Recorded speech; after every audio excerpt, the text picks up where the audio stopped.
Hi, everyone. Thanks for joining in our AI in Action webinar. We're excited to get started and talk about one of the hottest topics that we keep getting questions about: AI. Should I use it? How do I use it? And what should I be thinking about? So we're excited to be covering this topic with you today.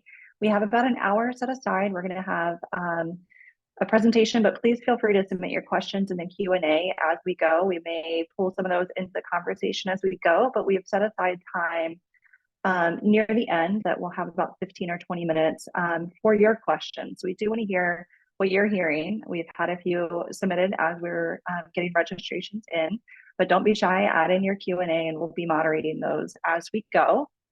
And just a reminder, we are recording this, so we'll be sharing this afterward, and be on the lookout for that to come via email. We're aiming to get it to you today, but it could be tomorrow morning. So we'll get that to you as soon as we can. So to give you an idea of who we are, I'm Missy Hurley. I am CEO of B2 Communications. I co-founded the agency in 2010 and have been leading and guiding clients on topics like this, emerging issues and items to consider as we think about what the future of marketing and PR looks like. So I'm excited to be here with you today with Shannon Burch. Shannon, do you want to introduce yourself? Yeah, hello everybody. Thank you again so much for joining. I am Shannon Burch. I am an account director with B2. Been with the agency for almost 4 years and have been working in agencies for pretty much most of the last 2 decades.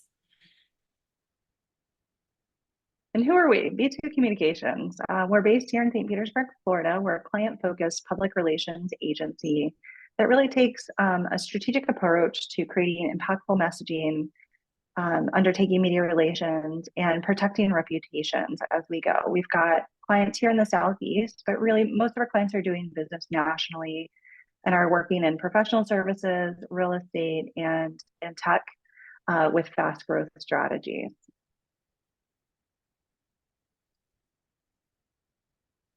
So right to the meat of it, what we're talking about here today is artificial intelligence. So for us, we're kind of looking at this, what we've been hearing, the conversation in the PR and marketing circles has really been around a desire for a silver bullet. You know, there is some fear of, will AI take my job? Do I need a full team of content writers? Can we be doing this faster and more efficiently, you know, get more done with less? Unfortunately, the bad news, just to, you know, not bury the lead, it can't be a cure-all. It really does need some guidance. It needs ownership. It needs active education. We're really just at the start of it. AI is the foundation that powers a lot of things behind the scenes and has been for a number of years. But as we dig into what does that mean for marketing and communications, you know, we're really seeing that someone needs to take the lead and take the ownership of conversations within organizations to say, here's how we're going to use it. These are our guardrails. This is what we believe is important with transparency and disclosure. We've been seeing it in the news. Last fall was a really active time, kind of the November to January timeframe. That's when we saw Sports Illustrated being in the headlines. You know, they're typically the headline creator, but unfortunately they were the headlines for a few weeks. It was found that they were publishing articles entirely written by AI. They went as far as creating fake reporters to write those articles. They created fake bylines and profiles for them, which from the experimentation side, that's really cool that they were, you know, testing that out, seeing how it could stack up versus their really highly trained professional writers. The downside to that was they're in the truth telling business, and that dishonesty really created a lot of discomfort with many people. So, and ultimately, you know, after being in the headlines for a few weeks, their CEO was let go in December. It wasn't directly attributed to that backlash, but the timing really would lead us to believe that the criticism they were under for their actions they took, being dishonest, not being truthful with their use of AI, really changed the credibility and the trust that people had both in their CEO as a leader and decision maker, but also with the brand as a whole as a source of information. You know, could they be trusted? So that's one example that we're seeing in the news. There's a couple other ones that I wanted to highlight, which is highlighting how other people are starting to use AI. Newspaper publisher Gannett was really experimenting with it last year They were using it to report on high school sports last summer. They were more open than Sports Illustrated. They had a byline that indicated that it was written by AI and were very open about it. But ultimately, they discontinued the pilot because they found that there were entirely too many errors. It couldn't be trusted. It wasn't being factual. It wasn't meeting their standards of accuracy, which are very high for good reason. So those are two content generation examples. The third one that we've been looking at is a new tool that was launched at CES in early 2024 through Getty Images, which Getty Images supplies images for newsrooms across the country, but it has options for corporate communicators as well through their sub-brand iStock. That they have released a generative AI tool that they have built over a number of months, and they've compensated photographers for the photos they use to train its AI tools. They've been very open in disclosing how to use it, what it can do, the thought that they've put in building it. And publicly, they're saying that the photos are affordable and safe for commercial use. We haven't personally used it yet. I'd be curious to hear if anyone in the chat, if you've used it, feel free to drop in your experience with it. It's one of the tools that we personally as an agency are going to be playing around with this spring. So that's the opportunity. There's a ton of opportunity for what AI can do. It can be really beneficial in generating content. It can synthesize materials, and Shannon will get into kind of what we mean by that. But with that opportunity, there's a lot of responsibility. And as stewards of brands and people who are protecting reputations day in and day out, it's up to us to figure out, how do we use AI responsibly? How do we set up guardrails? How do we set up internal policies so that we can ensure that what's being done across the organization really matches our brand and our brand values, and that we're thinking about how do we use the best benefits of it while really minimizing those risks. So Shannon, I think we're ready to go over the AI overview and the language framework for it. Yes. So to make sure that we're all operating with sort of the same general knowledge and understanding, we're going to start at the 10,000 foot level, and then we're going to work our way down from there. So first overarching question, what is artificial intelligence? What are we talking about when we say artificial intelligence? It is the very basic definition for it. It's the ability for computers and machines to perform human intelligence-like tasks. So the reasoning, the learning, the decision-making, problem-solving, those logical response type actions. Now, how this comes through, AI is built with these sort of blocks of AI models, and those are the machine learning algorithms. Those are the instructions for those algorithms that enable machines to do these very complex tasks. And there are a lot of them. This little word cloud is just a sampling of the different types of models there are. And that's what we see that's really powering the AI technology that we use through different tools. So for the sake of our conversation, we're bringing it down and we're just going to focus on AI for marketing and communications.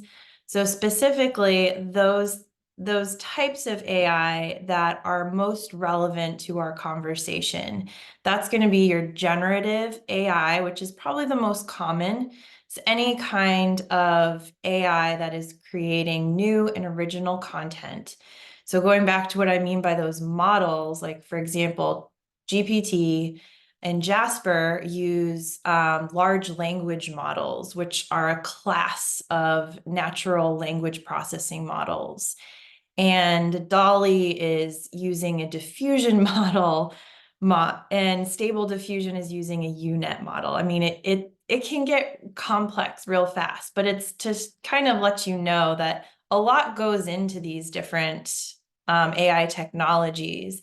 They're not all ChatGPT. ChatGPT is a tool that offers us an interface to utilize these models. And that's what we tend to know as AI. But in addition to generative, which is probably the most common. Predictive is also very applicable for the marketing and communications realm because it's taking patterns and massive amounts of data to forecast outcomes. So this particularly for marketing, and you've got lots of information that you need to boil down and start identifying trends and things like that. It's where predictive AI is really offering some compelling applications. And then, of course, there's conversational. So these are going to be like those AI chatbots that I'm pretty sure most of us have had to integrate with at some point, if not use for our businesses. And this is using, again, that natural language processing. And that's teaching these machines to know how to respond to just how we're speaking to them. Everybody speaks a little bit different, but it gives them an ability to learn our natural language patterns and things. So the truth is of all of this is that just from surveys as recently as the end of last year, Gartner put out a survey that said 55% of companies have already started investing in generative AI, just generative AI alone. And even more, we're aiming to start investing further in 2024. So it's not that AI is just a possibility of becoming a part of our work life. It's here. And right now is when we actually have to take ownership. As shocking as it is to think, it was only a year ago when ChatGPT publicly launched and really put AI on just the mass market awareness level. Now, here we are a year later, and we're going to talk today about 5 specific ways about how you can start utilizing AI and what that might look like for your organization. So the first is research. And I think most of us in the marketing communications world, we do a lot of this. It's pretty time consuming. And AI does offer some really compelling benefits on compiling information and sharing information. So using it as a research tool could just be something on researching an idea. It could be learning a new market. You have to break into a specific space that you need a quick download of information on. That's where AI could be very useful. It can save you time and can do the work of what probably a team of people might be able to do in a fraction of the time. It's very compelling. Also, AI is pretty much included at this point, and it's integrated into a lot of the tools that we already use today.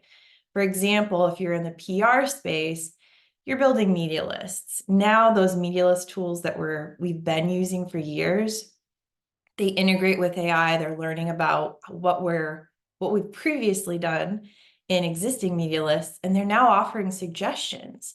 So trying to cut that sort of next step of thought and say, oh, you liked this, so here's some additional information relevant to what you're already looking for. Maybe you should consider this. Again, it's kind of like just having an extra team member that can help give you some things to consider for research.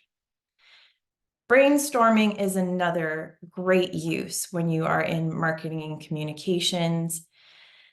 I don't think anybody out there, maybe let me know in the chat, please let me know if you love crafting headlines, but it is, I think, probably the last thing most writers will tackle is that killer headline. What's going to be the thing? I mean, it's not my favorite, but this is a really great tool that AI can help with. You can ask it for ideas, you can ask it for keywords. It's going to give you a bunch of different options. You don't have to use the option as it's written. This is just brainstorming, ideation. It's pulling in new information for you to consider.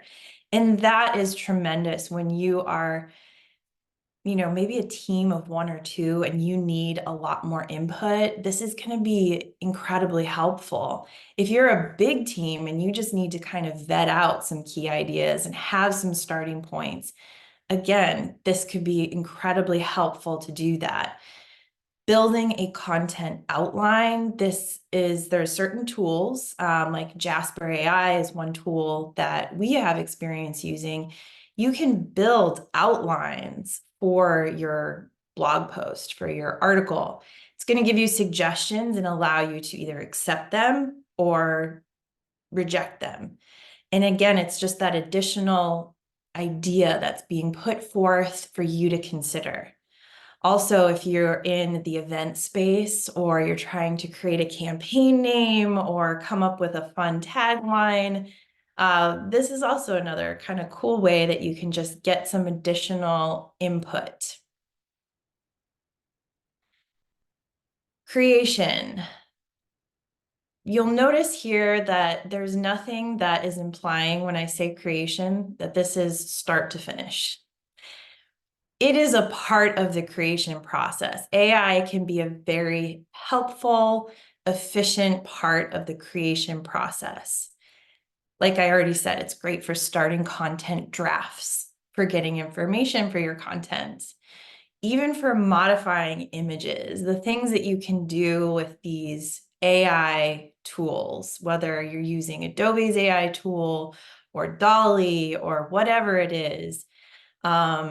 It's really exciting that one of the biggest obstacles, I think, in the communicators line is how you tell a story with an image. If you don't have the budget for a big like photography campaign, sometimes you're stuck with, like Missy was saying earlier, the stock photos. And now those people are realizing we can use AI, we can do it better, we can be more helpful. So modifying images, this can be really helpful there. Also generating captions. If anybody's a social media content creator out there, heart goes out to you. Been there, we do it, we know it. It is sometimes just having the starting point that makes the world of difference. Just having something to work from. There are social media tools now just to generate your social media posts and captions. It's a starting point and it's something just to get the ball rolling in your content creation.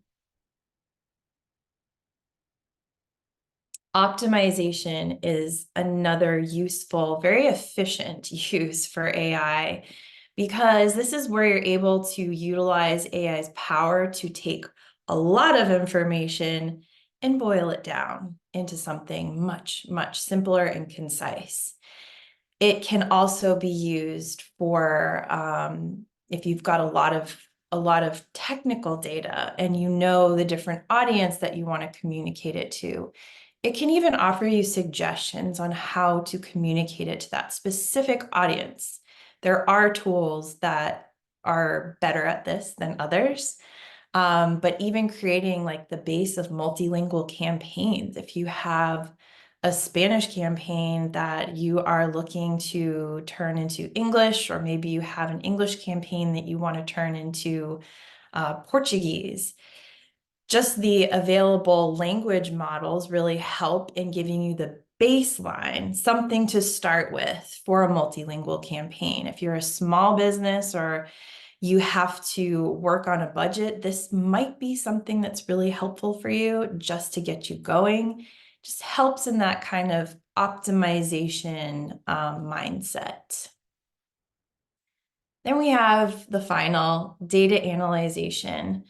I think most of us, this is probably where AI has lived for a very long time. There's been AI implanted in a lot of sort of data analytics, but whether you're tracking the sentiment for something or you're looking at setting campaign goals, you're analyzing a lot of information, or you're wanting to automate how various metrics get categorized, AI can be a very helpful part. It already is integrated into a lot of the measurement tools out there. So it's something that you could probably already have in your arsenal.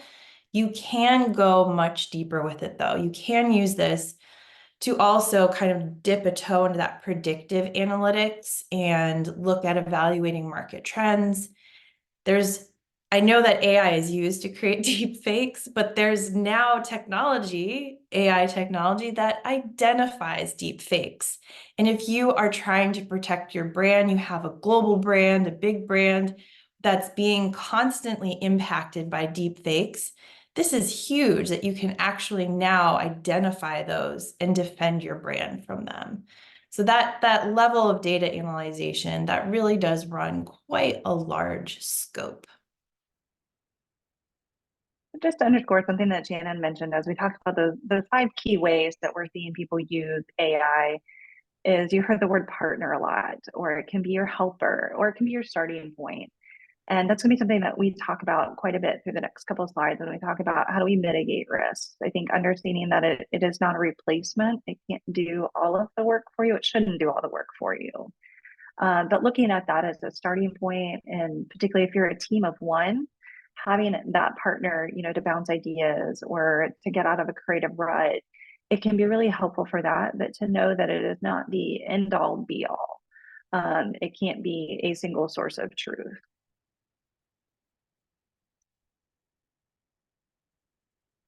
So that's been one of the biggest things that we've been taking a look at is how do we educate, explore, and teach? We want to do that in a responsible way. And taking a look at the guidelines on what's acceptable, having that conversation internally about is it acceptable to maybe put some content into AI and use it to generate a headline? Is it acceptable to use it as a starting point for maybe creating newsletter content? Perhaps you've got a couple of blog posts that you're going to turn into social media posts or newsletter content. And is it okay to use it as a starting point for that? And starting those conversations about how can it be used? How should it be used? At what points do you need disclosures? I think internal education on opportunities and limitations is a big part of it. And part of that conversation about setting guidelines on use is explaining why that is an opportunity or why that might be a limitation of the tool or technology. And also making sure that we're always editing and fact checking. And we'll talk a little bit more about sort of what that means as we go. But it is not a perfect technology. It does not replace the context and the information that's in each one of our brains and the experience that we have in this industry. But if we can partner with AI and use the best of the tools and technology and the best of our personal skill set, I think it can be a very powerful tool. So we'll walk through some of the risks and policy ideas on the next couple of slides, but the couple key areas of being aware of misinformation and bias, that's one of the biggest pitfalls of AI right now is it understands everything on the internet and it doesn't have that credibility barometer where you and I as news consumers or information consumers have that context to understand, is this a credible site? Is this a site that is fact-based? And are we taking the appropriate measures to ensure that we're removing bias from anything that we're putting out there, that we are taking care and measure to ensure accuracy, to remove any biases, and to try to counter misinformation? Because people like us who trade in the truth and information, that's up to us to really be dedicated to that on a regular basis. The other part is really understanding copyright and plagiarism risks. So that's as we talk about generative AI through the lens of video, which there's some new tools out there around video generation that are really cool, but also kind of terrifying too. Understanding if you're taking an image, which all of us have had headshots done at some point. When we get our headshots done, of course, we want someone to retouch it for us. You'd be silly not to retouch it. But when we're taking that to the next step, and there's some tools out there where you can actually take an original image that may have had a copyright to it. Perhaps it's a copyright you own or somebody else owns, but you can manipulate that image so much. I think one of the examples that Shannon and I were talking about previously was taking an image that's a woman standing on a soccer field in a ball gown. And through using AI, you can actually transform it to make it appear as if she is standing in a ball gown in front of a medieval castle with leaves falling on the ground, and you would have no idea that she's standing on a soccer field. And the questions we have to ask ourselves when we're talking about our brand is, do we need to tell our audiences where that original image came from? Do we owe someone a copyright check and a credit? And to say this image has been digitally manipulated. That's only an answer that you and your organization can answer is, what is our understanding? What does our audience and our stakeholders, what do they understand in terms of trust, and what do they expect from us? Do they see us as a source of truth and credibility? And, what would happen if it came out that we took an image that was copyrighted and we felt like we made enough changes that it was an original image in our eyes? Would our stakeholders agree with us? And trying to navigate that, especially as you might have multiple content creators, perhaps you've got contractors or agencies who are creating content on your behalf, and understanding how they treat that is a big part of protecting your brand. The other piece is plagiarism. Actually, sorry, Shannon, we'll go back one slide. The other piece is plagiarism. I've been hearing from some of our interns and our students that there are some tools and technologies at schools, but understanding, just as much as we would understand copyrights, really understanding, are we sourcing appropriately when we're pulling from sources on the internet? Do we know where things came from, and at what point do we need to give credit, call outs, or quotes to someone else who said something or needs attribution? Because those transparency and disclosure pieces are so very important. But all of it goes to the end goal, which is brand protection. That's why we want to talk about this today, is how do we help protect each and one of our brands who are on this call today? And for us, it comes down to three big things. Keep learning. Don't be afraid to experiment. Stay nimble. Make changes when we need to. And also seek professional guidance. Look to other people who are also trying it, whether it's creating an affinity group in your organization of people who are testing AI, or it's talking with attorneys and PR professionals and ad agencies to see what they're understanding, and to figure out with your compliance teams, with your HR teams, how your organization wants to address this. So we're going to dig a little bit deeper into each one of these. So around one of the biggest pitfalls, Missy said it, this is probably the thing that causes most people hesitation when it comes to AI adoption and use, because the trustworthiness factor is, it's there for a reason. And, looking at how some other publications, you've got Sports Illustrated and even Gannett's trial, they realize that AI is not the most reliable when it comes to facts. So as crazy as it sounds, a lot of the tools that we're using for AI are web scraping. So like a GPT, they're web scraping maybe only like 10% of what's actually on the internet. And because of the different versions, you get information from like certain input fields. So for example, GPT 2.0, which is the one that was announced last year publicly, that one is free, everybody's using it. It only goes to 2022. GPT 4.0 is the one that goes to 2023.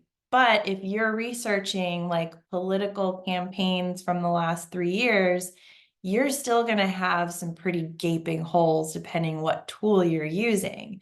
So it's important to understand what we're dealing with. Also, for all those holes, because you've got your AI, it's out there, it's scraping the internet for information, it hallucinates. This is actually a term. AI hallucinates about 30% of its information. So when it doesn't have a data point or have information, it just fills in that hole, makes it up, just gives you something else. And unless you actually know where your sources are and what it's actually looking at for data, you have no idea unless you're fact checking about some of these. So that's where the guardrails come in. So actually setting yourself up for success, setting the process. Both Missy and I, we love process. Process is a beautiful thing, and it truly does help set some extra steps to guard and guide. So for things relating to misinformation and those hallucinations and just lack of correct data, it's why it's so important to have human fact checking. This needs to be a part of your process, whether it is research or it is brainstorming, whether you're looking at pulling sources, you need to know what those sources are. Some tools out there will actually share some of the top sources that they use when compiling responses for you. That's hugely impactful, particularly if you're using AI to pull like groups of information for an article. You still have to think about this, just like you did in college. You have to source your facts. So making sure that there are actual humans doing the fact checking before you are making anything final, very important. Also, this is kind of a key learning really around using AI in any kind of content creation, but making sure that you're informing your next line editor that there was AI used in this process needs to trigger a different set of editing rules for that person. They need to know, oh, okay, so these have all been fact checked, right? And oh yeah, so has this gone through the brand style guides or the brand voice?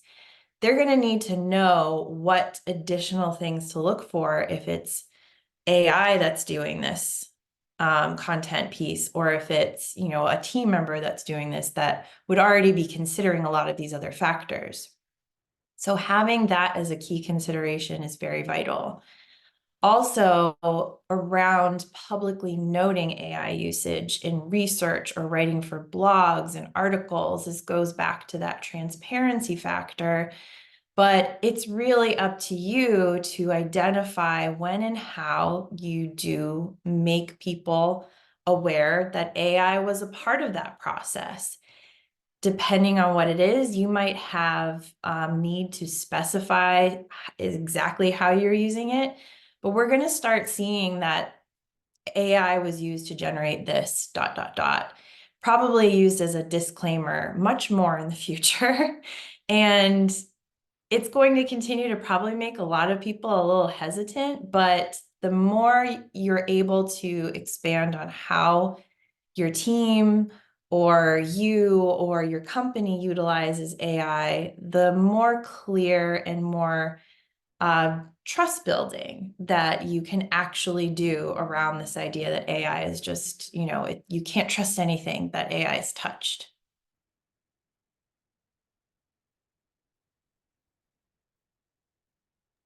To underscore what Shannon was just saying, I saw there was a question in the Q&A about how do I let people know we're using AI responsibly in our communications? And I think that was something that you had just touched on, Shannon. So thank you for that question.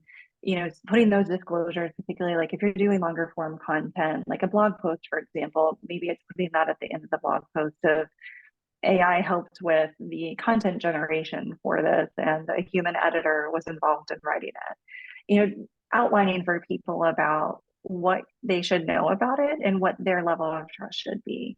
You know, it is better to err on the side of transparency than to be, you know, having your audience feel like, oh my gosh, I was lied to, or I thought this was factual, or I thought this was a human doing this. Turns out it wasn't. You know, so if trust and accuracy are important to your organization, trying to put some of that out there as much as you can. So in terms of plagiarism and copyright, we did talk a little bit about it, but if we want to move into the next slides about what that means, you know, that expectation for human fact checking, that's great for bias and misinformation, but it's also perfect for plagiarism and copyright, making sure that a human is making sure that's on their checklist of things they're looking for. As editors, we're used to looking for misspellings, proper grammar, AP style. You know, I think adding that check, especially if you're using AI to generate content, is have I checked to make sure I know all of these facts are true? Because that is one of the biggest pitfalls is it doesn't flag for you when something has been hallucinated. It can be really tricky to try to figure it out. So if you're relying on it for facts, you know, maybe just double checking that if it's inserted details that you feel like are out of the norm, or taking that extra step and fact checking to make sure that it is all there and that it is properly attributed. The other big thing that people don't think about is AI tools, once you insert them in there, particularly like a chat GPT, becomes part of the public domain. So if you've inserted your IP into chat GPT, it then becomes public domain. So if you're working on sensitive information or you're working on facts that are not yet publicly available, if you are using it for those purposes, to be very careful about what could be then shared publicly. A lot of organizations take a lot of care with their security measures. So making sure that we're applying that to any open source tools that we're using, particularly for AI.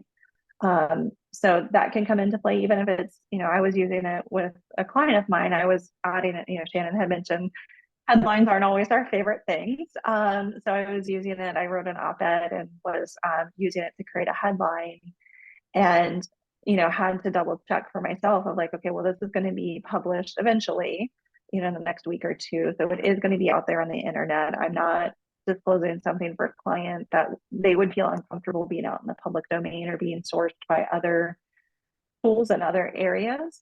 So, having that second guess to myself of just, am I taking the right steps to make sure that I'm keeping information and facts and IP that belongs to my organization or organizations that trust me? Am I doing my due diligence? The other big thing that we see organizations that are trying to promote transparency and trust around the use of AI is go ahead and give the original photographer credit on images, even if they've been digitally enhanced, even if they've been digitally changed, even if they look not a whole lot like the original image that the copyright pertains to. That is original art, that is original work, that is copyright, that is needs to be respected. So giving that original photographer credit, and depending on what your organization is most comfortable with, putting a little phrase or a disclaimer on there of like original image from XYZ with digital enhancement through the use of AI. That you may decide that's a little too long for your image or your image credit, but it does, lead to a lot of conversation about what is that line on original work and digital work and who owns it. When in doubt, disclose and credit as much as possible. And that is one of our biggest things with this, is just, if you're looking to promote trust and transparency, disclosing the use of AI as much as you can, not so much that it's overshadowing your content, but that you are thinking about how do we disclose this in a way that builds trust in our transparency. Yes. You're probably starting to notice that there are some constant themes that we keep touching on. And hopefully by this point, you are not saying, well, I am never using AI for my organization. Hopefully you're inspired at this point and you're thinking, I just want to get started. What can I do like right now? What is my like action plan around getting going with this? So we have some areas. We have 4 key areas of action that you can jump on today. So the first and probably the most crucial, if you are just really getting started with AI, is education. Now, this is not educating everybody in the company on, all of the various tools, but rather identifying who needs to learn what, and particularly learning what you don't know. So maybe you learned that, oh, I had no idea about this whole like plagiarism and copyright. I knew there were issues, but I didn't know that they were at this point. Now you have this flag. That's an area that maybe pertains to your brand that you need to do some extra digging on. So keep learning, and keep learning specifically, since this is a moving target. It's changing every day. Being open to that constant education and making sure if you are looking at utilizing AI or seeing how it's utilized in your company, on your team, that you keep learning. This is not something you can afford to stick your head in the sand about and say, oh, I'll just let, my intern tell me about this. Like, we love our interns at B2. Love you guys. Hopefully you're on here. But we know that this is something that needs to be across the organization. And we all, if we're talking about AI in any capacity, we have to make sure we educate ourselves. So exploration is sort of that next step. If you are someone who has already learned, these are the areas I want to use AI for. Exploration, try the tools, bring in some other partners to help you trial, evaluate, and consider the uses about this. Be nimble. A lot of the tools you're going to find, since AI is integrated into existing tools, you might just need a specialization tool. You might want to have 2 content creation generative AI tools for your writing, but maybe they do little different things.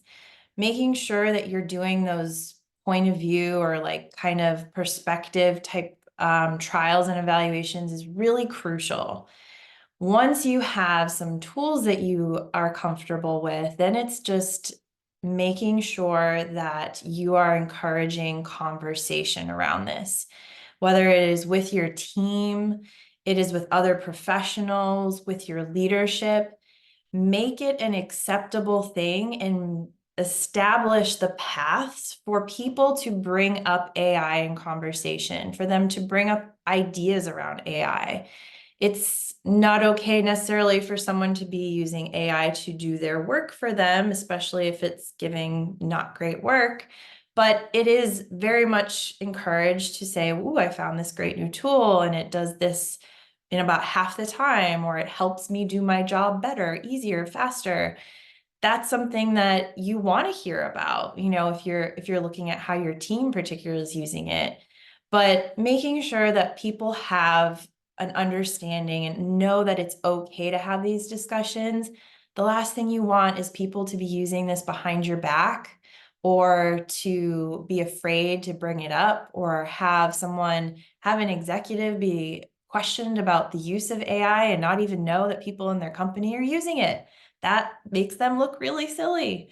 So that whole element of opening up conversation and establishing that internally is that next really big action area. Once you have decided, yes, this is how we feel good about this, we know how to talk about it internally, then it's figuring out, going back to transparency. How are we going to be open and honest about use? Does it make sense for us to share that we are using AI in this capacity, in this way?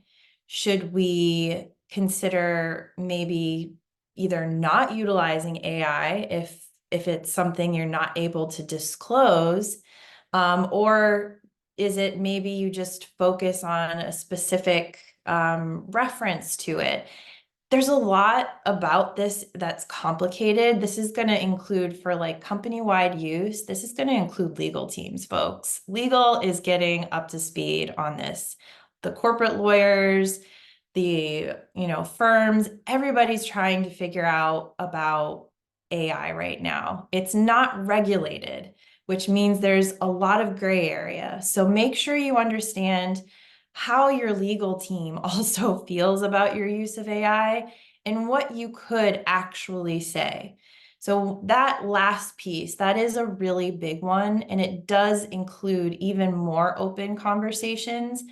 But going back to what Missy and I have said on a couple points during today's webinar, this is one of the most vital, because this is what's going to make or break the trust factor. This is what can hurt your brand. And this can also make people realize they are adopters, they are modern, and they are open to new things. They're smart with how they're using this, and we can trust them with our business. So that last point, I'm sorry if you've heard that a lot today, but we're just gonna ping it one more time. We have a couple questions in the chat already. Thank you for submitting them there. We have a question in the chat and then one in the Q&A, and I think they're a little bit related. The first question is, what are your team's favorite AI tools? And related to that is, how do I pick which tools are right for my team and organization? So Shannon, did you want to share some of what we've been experimenting with and what we've found has been helpful? Yes. So actually, we have one of our clients to credit for one of our core tools. We use Jasper AI. We use it for the research, the brainstorming, the optimization. We have played with it for imagery, which we told one of our clients we did this with, and it resulted in some very funny pictures, some of which are too scary to actually show on this call. So it's a really great tool. It's a strong tool. We've used ChatGPT as well, just the free version for ideas, but I would say that Jasper has been a solid generative AI tool for us. Also, I have used the Hootsuite social media content generator. I've actually recommended it to some clients and just to some peers for, that have huge content creation for social needs. It does help just to sometimes get it started. And I think that it's a fun thing when you know that you can kind of play around with some of these tools, particularly the free ones, in a safe way and not have it be a big risk. So those are some of, I would say, my favorite ones currently. I'm still playing with the imagery ones though. So more on that in the future. And what advice would you have as someone is thinking about, do I test this tool or technology or not? I would say that, just like I mentioned earlier, deciding what you need AI for is the first kind of question you need to ask. When it comes to testing the tools, you're going to need to know what your security guards and your legal team and like talking to the leadership that you have to make sure that you could utilize them. Once you have that, turning to some peers and partners and consultants for some additional expertise. I mean, I've worked in-house and I've worked at agency, and I know when you're trying to manage a team, you don't necessarily have a lot of time to do some of these trials. So getting someone else's perspective and also working with you on how you can integrate them effectively into your processes is incredibly helpful. So it's a longer answer for a complex question, actually, but I hope that helps. I think that does. So one of the questions that we had submitted before we got started was, how do you fully leverage AI without losing the brand credibility and voice that you might hold really close? We're all marketing and PR people, so we really adhere to brand voice credibility, and brand credibility. So how do we do that while we're using AI tools? Is this for me? That's for you, Shannon. I'll add in. Yeah, so if you have a brand style guide, there are some tools. So Jasper AI actually does. I'm not a sponsor for them by any means. It's just one that we have a lot of experience with. But there are tools that you can actually plug in your brand voice, and you can make sure that it's considering that. Now, I will say, even that, not flawless, you're still going to have some lapses. So making sure that you have a very detailed brand voice sort of guideline or understanding amongst your team and those editing your content, just like with any piece of content, if you have that guide, that's going to be really helpful. But I'd say establish that before you start using AI for your content creation process, because it's going to be incredibly helpful to edit AI. And that would be one of my things too, is like to understand that it's not going to be just fully done by AI, but perhaps using it to like start a content outline. And from that outline, you plug in the things that are most important for your brand voice or most important for your brand to convey. Or it's helping it learn your brand voice. Like Shannon mentioned, there are certain tools that you can tell, like, I want business professional or I want casual, to help you have a better look at tone. And it can also synthesize things. So we were playing around with it for some really complex subject matter that we were plugging in the complex subject matter and then asking it to put it at a fifth grade read level or a fourth grade read level, or in more simple terms. It helped us get closer to it, but it really did take our team's expertise to make sure that it was still accurate, it was still informational, and it still met the project objectives. But it was interesting to see kind of a different take on how to make that really complex subject matter more easy to understand. So another question we have in the chat is, how do I bring up AI to my supervisor or boss without sounding like I just don't want to do my work? That is a good question. I know we talked about it a little bit more, but if you are just kind of seeding this conversation, I think what you want to do is you want to build your case. I'm going to put like my very limited legal expertise hat on here and say, you've got to be able to make your case, know exactly why you want to use it, know what the risks involved are, know how this is going to make your life, work, job, team better, faster, and make that case to your supervisor and reiterate the fact that it's not something that you are suggesting be done in an irresponsible way. I think if you've sat through this webinar, you probably have all you need to really arm your manager, director, or leadership with those key considerations. You know the case that you have to make now. And showing up with that already kind of outlined for them is going to make it a lot easier, I think, for them to digest, and more likely that they're going to see you as a leader and someone that's bringing benefit to the table, as opposed to, I just want to save myself some time and energy. Add on to that of like, if you aren't sure how your supervisor might react to that, or how the rest of your organization might react, perhaps it's you do the work yourself. Like if you're taking longer form content and creating something shorter, and then you put it into AI in a way that doesn't violate your company's IP, and you think about the risks, but maybe you bring both of those and say, here's how far it could get me in 5 minutes. Here's what took me an hour to do.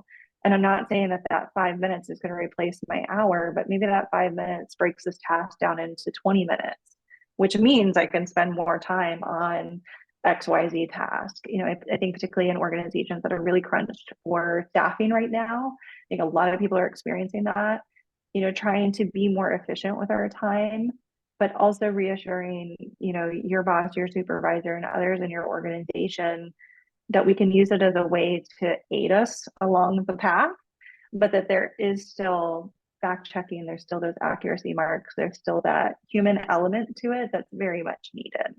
So I think, like Shannon saying, balancing those, here's what it could do, but here's the things that I've thought about before I even went down this experimental path, that to see how it might help us.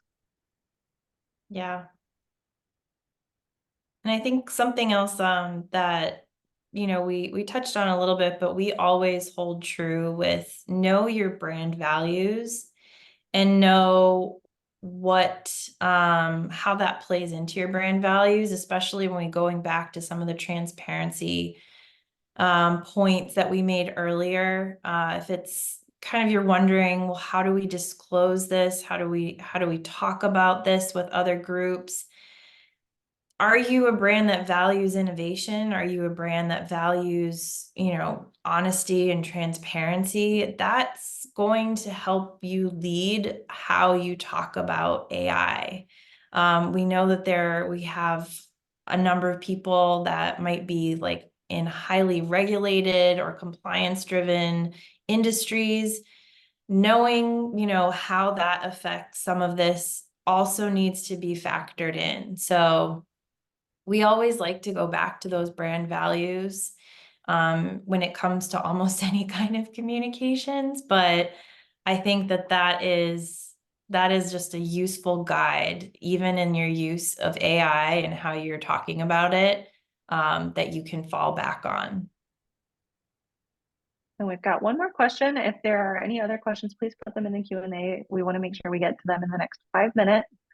So the additional question that we see: what do I include on a blog post or newsletter to let people know that I used AI responsibly to write it? So I think there's a couple different ways you could do that. Maybe it's putting a footnote in the bottom of an email newsletter that says AI was used to, condense information that was written by a human, depending on how the content was generated, or doing something similar on a blog post of like AI was used as a brainstorming partner to help write this content, which was fact checked.